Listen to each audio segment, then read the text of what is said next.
बिस्मिल्लाहिर्रहमानिर्रहीम। अस्सलामुअलैकुम। आप देख रहे हैं 1 बाय 1 न्यूज़ एसटी। खबरों का सिलसिला मज़ीद आगे बढ़ाते हुए आपको बताते चलें, फैसलाबाद डुबनपुरा में तब्दील हो गया। आपको दोबारा बताते चलें कि फैसलाबाद पंजाब का शहर फैसलाबाद डुबनपुरा में तब्दील हो गया। फैसलाबाद ज़िले इंतज़ामिया और वासा हकाम की नाअहली, गफलत, लापरवाही के नतीजे में फैसलाबाद शहर डुबनपुरा में तब्दील हो गया। तफसील के मुताबिक तकरीबन 1.5 घंटा होने वाली बारिश ने ज़िम्मेदार अफसरान की कारकर्दगी का खुलासा खोल के रख दिया।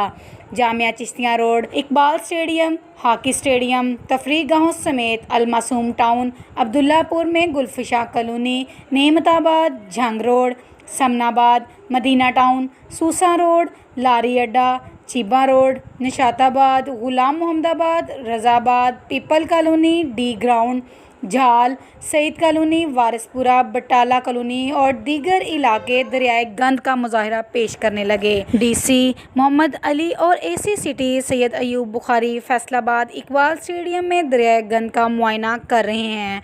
मज़ीद खबरों के लिए देखते रहिएगा हमारा चैनल 1 बाय 1 न्यूज़ HD। ताज़ा तरीन अपलोड्स की नोटिफिकेशन हासिल करने के लिए हमारे चैनल को सब्सक्राइब करें और साथ में दिए गए घंटी के निशान को दबाना ना